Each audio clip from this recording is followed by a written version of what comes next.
1 minute to go. So excited.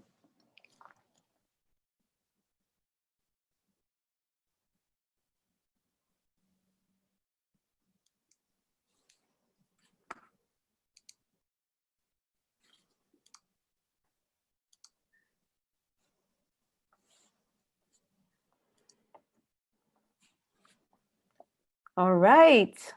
Good afternoon, everyone.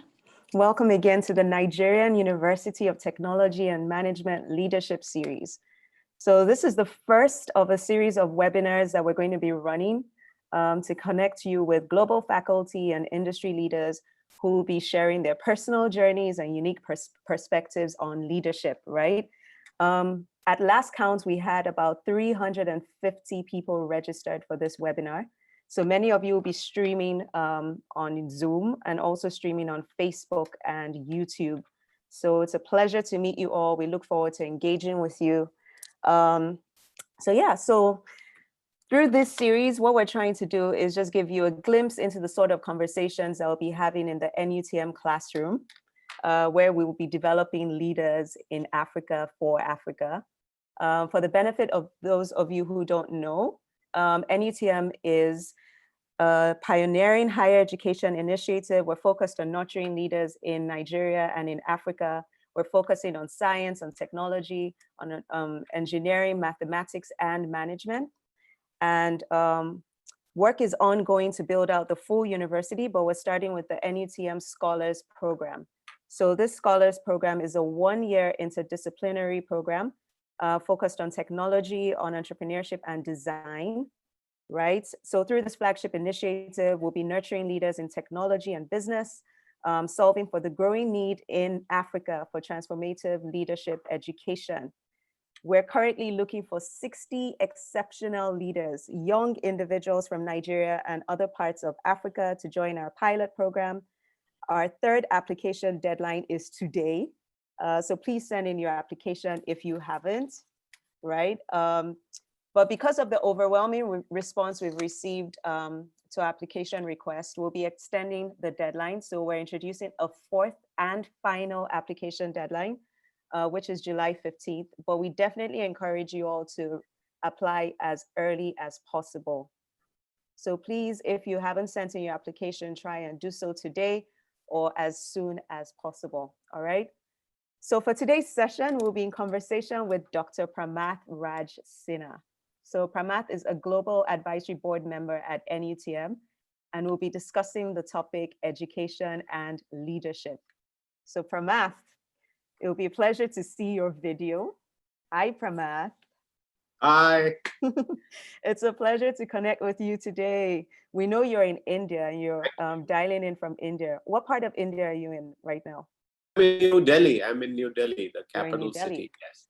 Okay, Yes. perfect. This is where I live. Locked down. Locked down, yes, as we are over here, partially. All right, Pramath, so we're all very curious to know more about you.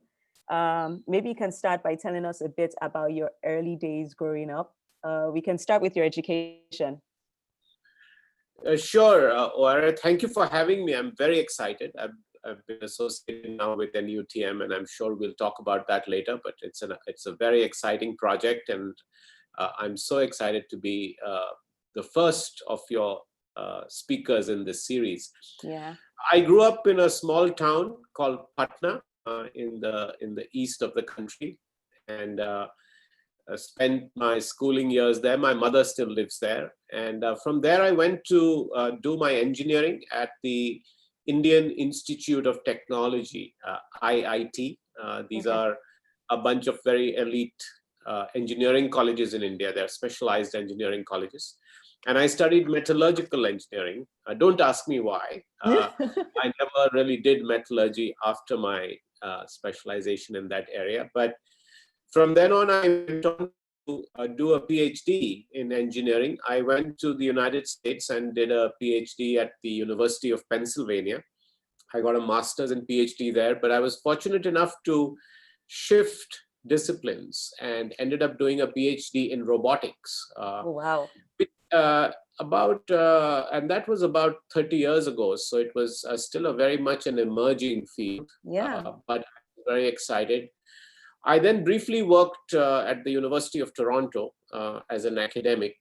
But I guess I'll stop there. That's my sort of early years, growing up in India and then moving to the United States for postgraduate or graduate studies for at the University of Pennsylvania, and engineer, if you will, through and through during that time. That's so impressive, like really, really impressive from us. Well, I mean, I know a bit about your bio, your background, especially your career, but a lot of people on the call don't. So it'll just be good to know a bit more about your career journey leading up from, you know, when you left the University of Pennsylvania to what you're doing today. So when I was doing my PhD ORA, I always assumed that I was going to be an academic for the rest of my life, that I was going to teach. And so I ended up at the University of Toronto in Canada. But you know, once I became an academic, I realized that I hated it.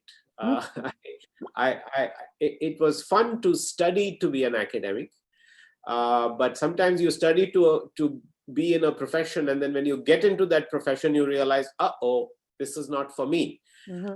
So I spent about 18 months struggling with what have I done? Can I survive?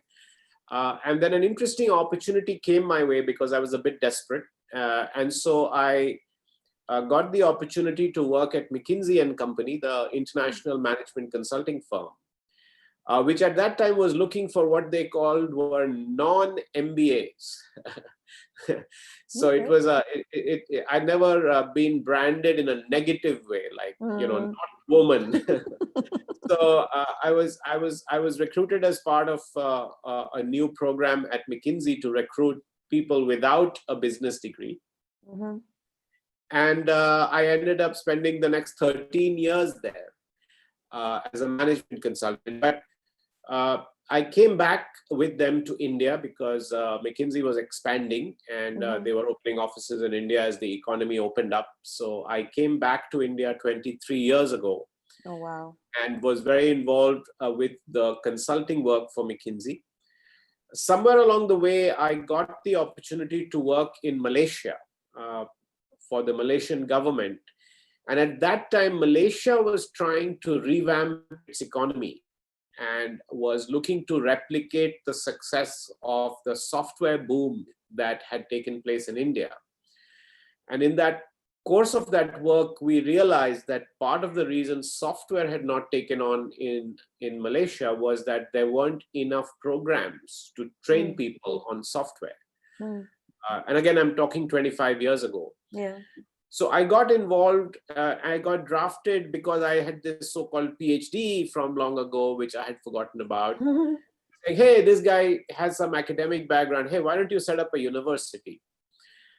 So that's how it started. And honestly, you know, this is a common mistake people made. Just because you're an academic, it's not like you know how to set up a university. Or if you're a school teacher, you know, it's not like you know how to run a school. Or if you're a doctor, you don't necessarily run a hospital, right? Yeah. Or set up a hospital, much less. But I somehow ended up muddling through and doing it. And so there is Multimedia University outside of Kuala Lumpur in Malaysia. It now has 8,000 students. That was the first university that I was associated with, which I got involved in 25 years ago. But moving on, I came back to India and got the opportunity to work on a brand new greenfield project, very much like NuTM, to set up a new business school in India. And in 2001, the Indian School of Business was set up. I took a year's sabbatical from McKinsey to become the first dean of that institution. So I'm the founding dean of what is called the ISB. The ISB became very famous very quickly because in its 6th year, the program got ranked as the 20th best program in the world. It made it into the top 20 in a very short period of time. And everybody was like, wow, how could you do that? And it has remained in the top ranked MBA programs in the world over the last 20 years. Mhm. I then went on to create many more programs, prominently a liberal arts university called Ashoka University, which has a very famous program called the Young India Fellowship, which is very much like the NuTM Scholars Program that we are setting up, but in liberal arts.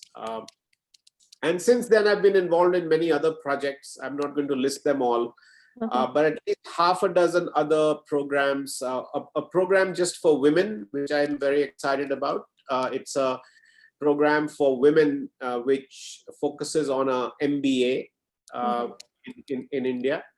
A university built only around design, architecture, interior design, product design, interaction design, and all the design fields. A university where you choose and design your own major. So there are traditional disciplines. You come in and you choose based on certain rules. Where is that one? That's in Chennai, in the southern part of India. Okay. And of course, because of all of this, I think somewhere the founders of NuTM found me and asked me to come out and help with setting up NuTM, which I'm very privileged and honored and proud to be helping with. And that led to us creating together, ORA, the NuTM Scholars Program, which gets launched this September. Pramad, that's fantastic. Like, it's so impressive. Thoroughly enjoyed hearing your story, at least a bit of your story. There are a number of people on this call who have a passion for education. So I'm pretty sure they have a lot of questions already. So everyone, I just want to remind you that you can leave your questions or comments in the chat boxes if you're logged in on Zoom, Facebook, or YouTube, and we'll try and take them as we go. We also know that a few of you sent in your questions when you registered, so we'll try and read out some of those as well. Okay, so Pramath, back to you. So you are an integral part of the NuTM team. You're helping us set the strategic direction. We just want to know, so how did you get involved in NuTM to begin with, and why? Why? So ORA, the chairman of the board of NuTM, Dr. O.K. Analama, is a graduate of the Harvard Business School many years ago. Even though he's a medical doctor, he got an MBA from HBS many years ago. And one of his friends, classmates, knew about both the IITs in India, which are these very coveted engineering institutions in India, which are credited with all these techies who come out of India. Currently the head of IBM globally, the head of Google globally are both Indians who came out of IIT. And I had gone to one. So of course I have that association. Plus they had also heard about the Indian School of Business, which has become very well known, as I mentioned. So through some of their HBS connections, they found out about me, and that's how they reached out to me. So we've been, I got involved about 2 years ago. And I got really excited, ORA, because I believe that it's possible to set up a high quality, world-class institution from day one. You don't have to wait 10 years to reach world-class, right? And I don't mean to boast, but that's the trick or the secret sauce that I've discovered from the projects I've done in India. And I'm trying to bring that to Nigeria and Africa. I was surprised to learn that across Africa, there are only 2 universities in South Africa that are in the top 1,000 universities of the world. And I think that that's completely unfair and doesn't make sense. Africa needs institutions that are not just in the top 1,000, but top 100, top 50. And I believe it can be done. I'm convinced that it's possible. If we can do it in India, we can do it in Africa. I'm convinced of So I'm very excited because, and by the way, there's nobody else doing it. So technically there's not even any competition. I know there are some programs and some university projects in other parts of Africa, but they haven't really taken off. And so I'm hoping that I can bring the learnings from India and the projects I've done to this project. And hopefully we'll very quickly build what will become the topmost university in Africa. That's really the exciting vision that we have for NuTM. I do know that the common thread across right from the very beginning is we cannot compromise on excellence. And just hearing you speak, again, it just reemphasizes that point. You have to start with excellence in mind. And that's definitely what we're trying to achieve with the NuTM Scholars Program. As you know, it's a leadership program, first and foremost. And I just want to get your thoughts on that, on leadership, because it's a proverbial term that many people would say has been abused, right? And very few people have actually, come face to face with true leadership. So, I mean, what is leadership and why does it matter? To me, Oare, there are many interpretations of leadership, but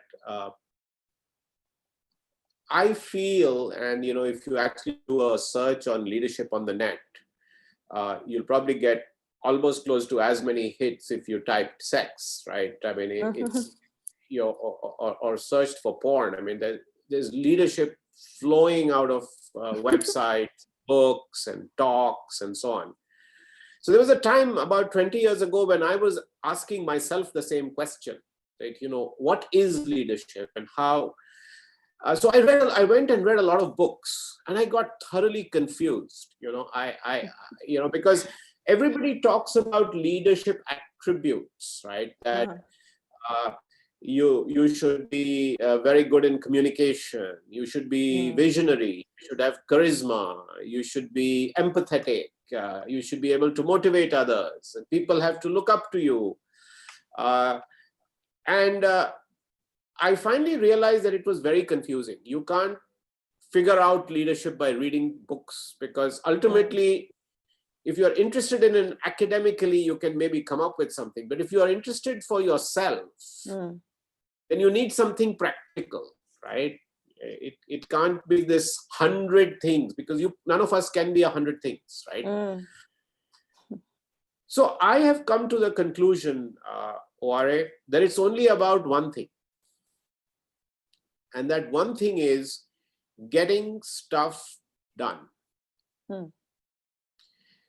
See, let me focus leadership on leadership at the workplace, or leadership in politics, or leadership in the social sector. I mean, you do work in development, right?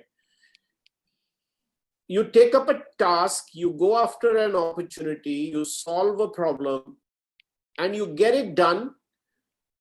But you get it done really well. I call it, you achieve breakthrough performance. You don't do it like it just had to get done. And people remember you when as a leader, when you deliver breakthrough performance. When a task is assigned to you, or a problem is given to you, or when you take on something on your own, it's not enough to just say, oh, I did X, Y, Z, and I was able to deliver. They expect you to deliver beyond expectation. And the reason this is important is that I also realized in my study of leadership that you can't self-declare yourself as a leader. You can't say, oh, I am a leader, or I have this position, therefore I'm a leader. Ultimately, it's people around you who decide whether you are a leader or not, right? Even if you proclaim, they may say, this guy is an idiot. He's not a leader. He's just, he's being arrogant. Ultimately, people have to decide. Others have to decide whether you are a leader. And the biggest measure they use is whether you delivered what you were supposed to do or not, right?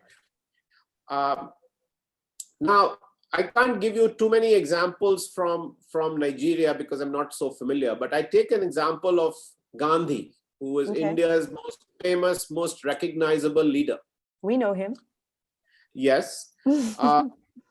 Now, not all of us are trying to be Gandhi, so please don't get me wrong. I'm only giving this as an analogy. Mahatma Gandhi is very famous, but you know what? If India had actually not achieved independence during his time, we wouldn't remember him, because there were many freedom fighters who came. But the success of his approach has made him the greatest Indian ever in our mind. I can give you a similar example of Winston Churchill. He was actually a nobody in British politics. But because he led the Allies to victory in World War II, he's always remembered as the greatest Briton ever. In fact, they hate him in India because he actually perpetuated a bad famine in India, where millions of Indians died because, during the colonial times. But that's another story. But the truth is, he's remembered for the fact that he was able to achieve the impossible against Hitler. Now, I'm not saying that all of us have to aspire to be Gandhi and Churchill. I'm only giving those as examples, as you know. But again, if you bring it down to launching a university, or you work in education in the villages of Nigeria, right? If you're doing something, you have to do it well. You have to deliver. Then people will remember you. I remember, all of us are parts of clubs in our schools and colleges. Several of the people who've dialed in today have been in charge of, the dramatics club. I'm sure you have dramatics clubs on colleges, right? Yes. You say, oh, I'm the president of the dramatic society in my university. I'm a leader. Listen, you'll be counted as a leader only if you did something distinctive that year when you were the president, where you changed something in the way it was run, or you added a part in your repertoire of drama or acts plays that you put on, which then becomes a new normal for the dramatic society in your college. That's the first thing, is to always be looking to deliver beyond expectations, deliver performance beyond, to deliver breakthroughs. By the way, you can't do it each time. You can only do it once in a while, right? I have had many failures in setting up institutions that I didn't tell you about when I told you my story. Right? But the last thing, and I will stop speaking because I know you must be thinking this guy is going on and on. No problem. What has happened also is that you can't be just a leader who gets it done. In today's day and age, you also have to be a leader who is empathetic and is committed to people, his or her team, and also makes them successful as much as the leader is successful. And this is a big change in society. Nobody wants to work for a toxic leader. And if you pardon my saying, nobody wants to work for a XYZ leader. Somebody who's nasty, who's difficult, who's not committed to you, who's a slave driver, who just makes you work and takes all the credit, or doesn't nurture you, doesn't support you, is now by people will not be considered a leader. They would be considered somebody who delivers, but not a leader. So the two big leadership attributes are really being able to deliver beyond expectations and to be somebody who inspires, motivates, supports people who work alongside. Pramath, you've said a lot, and it's just, so, I mean, a leader is someone who gets things done. A leader is someone who achieves breakthrough performance. A leader is someone who is empathetic. A leader is someone, who grooms other people for success. It sounds like just such a high bar. And I know there are probably some people listening to this and they're just like, it's just maybe a handful of people right, that can achieve all this, right? It's maybe just not natural for everyone to be a leader. And I actually want to get the audience involved in the conversation now, right? We're going to launch a poll. Are leaders born or are leaders made? We want to hear what you think, right? So we'll launch the poll now. Would love to get your response to that. So if you're on Zoom, please vote. If you're on YouTube or on Facebook, just leave your comments in the chat box. And Pramath, I'll come back to you to get your perspective on this, right? But let me ask you this. Should everyone aspire to be a leader, do you think? You're asking me? Yes, I'm asking you. Separate from the poll. Yes. I think so. Okay. Because I don't think we all have to be a Gandhi or a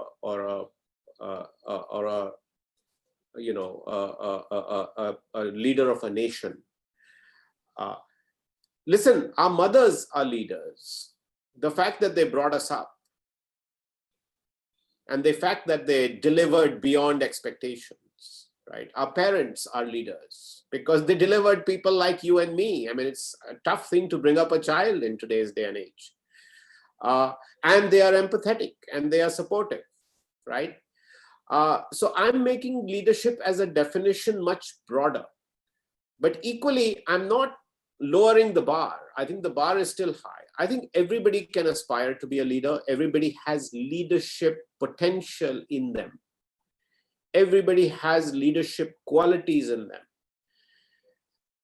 I think you have to believe that. And over time, if you believe that, then you will be able to demonstrate leadership. And I do think that everybody has leadership qualities, everybody can demonstrate leadership, and everybody can be a leader in their own right. There is no absolute standard for what leadership should be, because even in a small domain, you can actually make impact that is as significant as the impact that the Mahatma Gandhi or a Winston Churchill had. Okay, that's a tall order.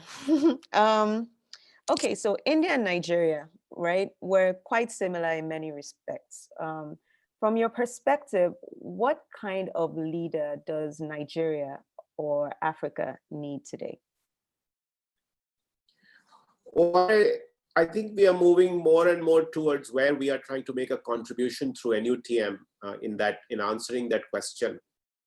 See, both India and Africa have huge problems, which are also big opportunities. Now, those problems are more complex, more challenging, more difficult to handle than problems in the past, because the world has become more complicated. Look what's happening with Corona. Yeah. The numbers have increased. Economic growth has not kept up. There's climate change. There's a pressure on resources. There's conflict still continuing in the world. Globalization has made inequities even larger, and so on and so forth. Yeah. Now, it's important for us, both in India and Nigeria, for us to solve these problems. Nobody is going to come and help us solve these problems. Yeah. We have to solve our own problems in our own countries. Now, you ask me if these are the toughest problems that we face as a country or as a society, whether they are economic problems, social problems, community problems, climate problems. We have to put our best minds to work on these problems.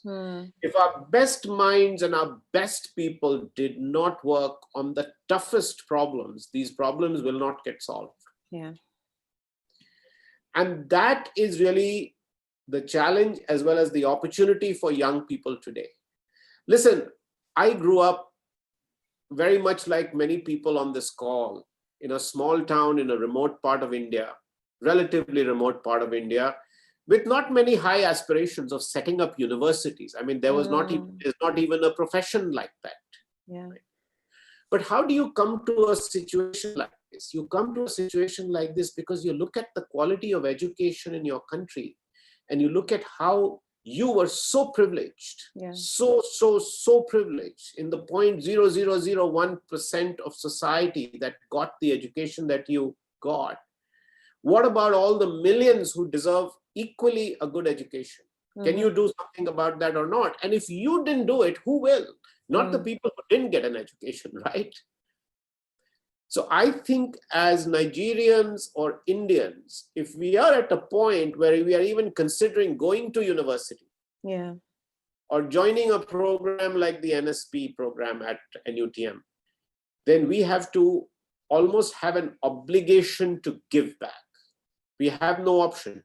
And this is not to say that you can't go and do a job or work in a corporate or become an entrepreneur and make money and be self-serving. I think all that is fine. But somewhere, either today or tomorrow, or in part, you have an obligation to give back, to help make the world a better place, leave your country better for the others who did not have the privilege of what you got. And I think that is leadership really in the context of Nigeria and India, especially in the context of the young people who we want to attract to NuTM and to programs like the NuTM Scholars Program.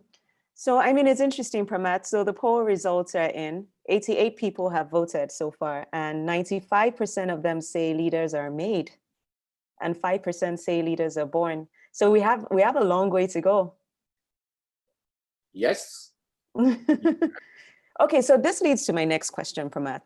So do you think it's the duty of universities, right, to groom leaders? Can leadership be taught? You can't take a young high schooler, put them through a university and start generating leaders. So yes, in that sense, that's a pipe dream, and you know, we should not assume that. But the right kind of education can start you on your leadership journey. You never quite become a leader. It's not a target. It's a journey. It's not a destination. It's your life. You keep growing and developing as a leader. There is no end to where your leadership peaks, right? Because you don't know. The human potential is limitless. Yeah. What the university can do is prepare you for that journey. It can motivate you. It can inspire you. It can give you basic knowledge about leadership. Yeah. Or how to think about leadership. It can give you role models. It can expose you to the problems, the wonder of finding exciting solutions to the problems. So I think that's the role of the university. It plays the role of an enabler, a catalyst. And it, most importantly, universities were created. You see, Oare, schools were created to teach us what you need to know. 2 + 2 = 4. Yeah. The earth goes around the sun, right? There is an atom, and within that there are many other elementary particles. Chemistry. So these are basic disciplines. Your history, your geography, you need to know that, right? But once you learn what you need to know, what the university is supposed to do is to help you find your passion. It's supposed to help you discover your purpose. It's to help you find your own voice. It's to help you figure out your own opinions, your views on where you want to go, what you want to do.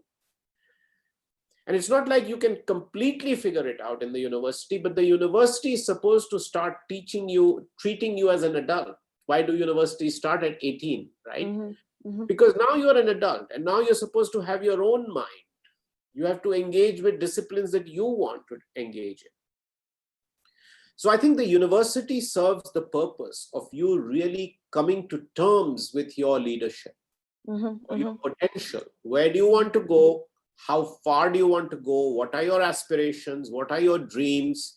And then start you off on this journey. So this is the launch pad, and that's how I see universities. So is it correct to say that a university, a good university, can more or less stoke the fire to ignite your like innate leadership potential, right? So it I could helps not shape have your said it better. perspective on leadership.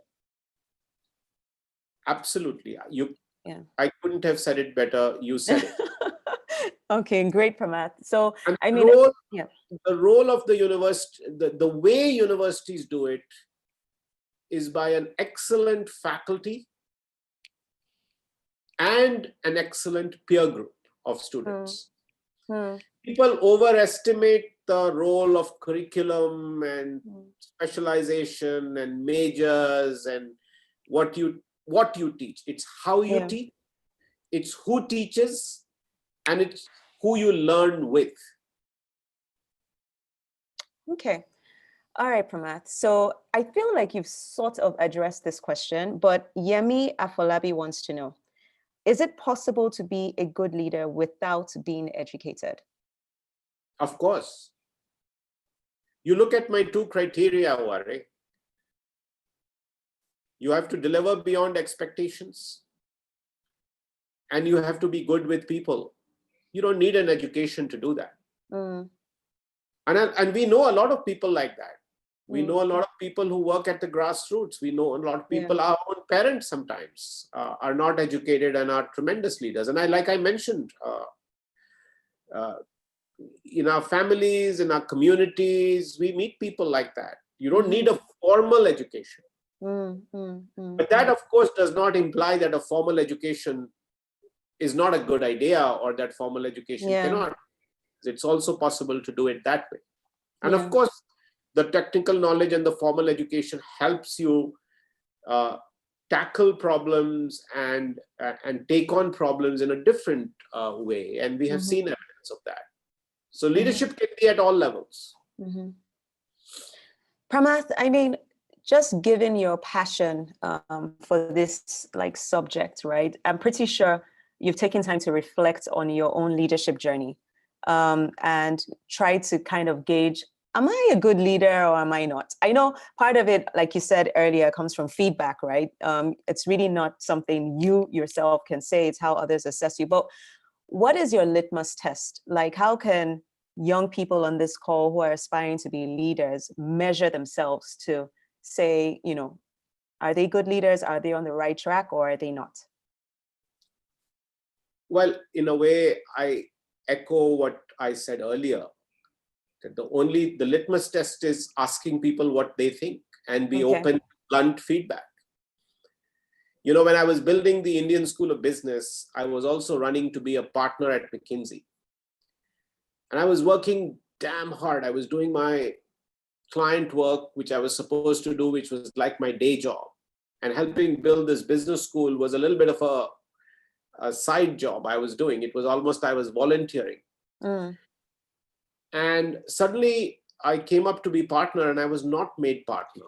And I was very disappointed. I said, what happened? Why did I not make partner? And they said, well, you've done everything on the client side, but the people you're working the business school with are saying that you have become an order taker. You're not really, you're getting everything done. And this is the point I make about breakthrough performance. But they've given you charge of the project and they don't see your mark, your imprint, the extra value that you should be adding onto this project. And I've never forgotten that, because this was an example of feedback which was so tough to get, because it was stopping a major promotion that I was up for. And I was working so hard. I thought I was doing everything I could, but it is also true that the feedback was fair. And that changed my life. That's when I realized that when somebody asks you to do something, they're not just asking you to do their bidding. They're doing that, of course, but they are expecting that you will do beyond. If you are a leader, extra mile. the extra mile, going beyond the call of duty, exceeding expectations, right? So now whenever I take something on, I want to make sure that I do that extra bit. People would say, wow, you know, this was different. Only Pramath could have done this, right? So if people are not saying that, if you've done something, after this talk, I will obviously look at the feedback. People have different platforms. If I'm not hitting the ball out of the park and getting feedback, which is, stronger on the side where people are saying this was a great talk, I was inspired, then I didn't do something right. And I did not use this moment to demonstrate my leadership. That's the honest. That's not the end of the world. It just motivates me that the next time you call me from a webinar, I'll talk less and be more substantive. Equally, yeah, carry on. Same thing happens on the people side. I'm sorry to interrupt you. The same thing happens on the, it's very easy to see when people are unhappy with you. Yeah. I mean, I was going to say, Prama, so very few people are open to honest feedback. This is a big problem. But I tell you are not going to become a leader if you don't be vulnerable and allow people to be brutally honest with you. And it's like anything, the first few times it hurts and it's tough. But once you realize that this is the only way you will discover your own shortcomings, solve for them, and go on to do bigger and greater things. You know how the people say that you are your own worst enemy? Yeah. You know how people say that you have blind spots?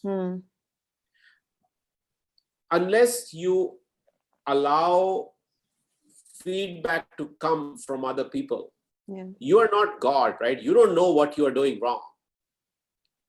Feedback is a gift. Feedback is like a mirror. And don't get me wrong, sometimes people are harsh with feedback, unnecessarily unfair with feedback. They use feedback to put you down, right? Over time, you'll figure it out. Suppose I ignore your feedback thinking you are putting me down. If the feedback comes again, then I realize that, oh, I was being defensive. Actually, now there are two people who are saying the same thing. And now there are three people. Now I need to do something about this. So I might ignore you one time, but I won't be able to ignore you second time and third time. But equally, if you told me something that I thought was unfair and it never showed up again, then I know that, yeah, I ignored her feedback and I was right. She was just being unfair to me. So you have to learn how to deal with feedback. But you are now getting me into a technical area around feedback, and I could talk for hours about this. This is the kind of stuff that nobody teaches you in universities or programs, and this is what we want to teach at NuTM. We young people need these inputs. You need to learn your physics, and you need to learn your thermodynamics, and you need to learn your finance, and you need to learn your design thinking. But these are very important foundational skills that you need to learn, which is how do you give and receive feedback? How do you take that feedback and not let it crush you? And improve yourself constantly. I mean, Pramath, so what I'm hearing from you is, first, you need to be able to decipher feedback. So good feedback from bad feedback. And you almost need to be able to develop like a tough skin or hard skin against unnecessary criticism. But you have to be a sponge to like absorb constructive feedback and feedback that would help with your development, right? It's like a bitter pill. Yeah. But it's transformational. It is. It is. It is transformational, and it makes you fearless. After a while, I'm happy to talk to you right now and say, Ora, give me feedback on how I'm doing so far and what can I do better for the rest of this call. And you're happy to do it so publicly too. I'm not going to be less or more because of this, right? In fact, people are going to respect me for doing that, right? Yeah. I mean, if you think I could even be playing to the gallery almost by asking you to do this. So once you overcome that fear, it's like bungee jumping, right? I mean, it's like deep sea diving. I mean, I would.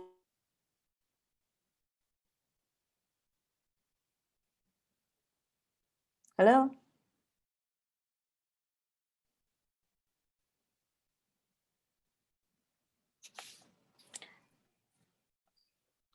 Pramath? There was a little bit of a A internet, disruption. Yes. but we are fine. Yeah. Yeah. All right. I can hear you. So now let's go a bit. Let's take a look at the cultural side of leadership. Right. We have an interesting question from Peter Lar. Peter wants to know, why is leadership considered or given reference to only the elderly in most parts of the world? And I think this might be a case similar in both India and Africa. No. See, the reason is because the word leader has become synonymous with political leaders. In fact, in my my language, which I speak Hindi, a politician is called neta, which actually means leader. So what has happened is that when the people hear the word leader, they think politicians, crooked politicians, corrupt politicians, and so on. Or they think CEOs and heads of organizations and so on. Yeah. I think that may be the common definition and the commonly understood notion of a leader. What we are talking about is leadership. Yeah. And we are talking about leadership qualities, and we are talking about being a leader at all levels. So I think that is really where we are, in fact, talking about leadership as being something for everyone. Yeah. Pramath, I mean, I could talk to you forever. We have about 5 minutes or so left for this webinar. So I just want to talk a bit more about NuTM, right? Given your level of involvement with the initiative, who would you consider to be like an ideal student for the NuTM Scholars Program? You know, I like to say it very simply that for the NuTM Scholars Program, we need students who are interesting and who are interested. Students who are interesting and interested. When I say interesting, you want people who have had a diversity of experiences. They are people who have obviously invested in their education, but they are also people who have done other things, who also have other interests, who have a view, who have a perspective, who can take a point of view about things. We may not agree with their point of view, but they are people who have a view. And then we want people who are interested in the world, interested in doing something with their lives, interested in our program, interested in the values and the fact that we are talking about leadership, and they would like to discover their leadership. So I think those are the two things we are looking for. People who are interesting in terms of what they have done, and people who are interested in terms of what they want to do in the future. Trick question. Do you have to be a leader to study at NuTM? You have to be somebody who aspires to be a leader. You don't have to be a leader. But you have to have the hunger to do something and to contribute something. It doesn't have to be that you have to become the head of this or that. Yeah. The other way I look at leadership also, which may be helpful for people is, and particularly for NuTM, what I always look for when we do interviews in the admissions process. Yeah. See, we are all trained to be best in something. You're all trained, you have to top your class, you have to do well in an exam, you have to get the best, you have to be the best in your class, you have to be best in your department, you have to be best in your college, and so on. What I look for is not just that you're best in something, but are you best for something? What is this person best for? And you and I have been doing interviews together. You see that, right? Yeah. You see when people come, they are very clear that they would like to contribute. They want to be best for their community. You could be best for just your parents. It could be just the best for your partner or your spouse. You don't have to be best for your country. You can be best for your village. You can be best for a particular section of society. You can be best for a local school you work in. You are trying to be best for what you do, right? So I think that's what we are looking for. And I don't think you have to be a leader. You have to be best for something, and leave it to us to see that in you. Yeah. All right. Unfortunately, that's all the time we have today. Pramath, thank you so much for being with us.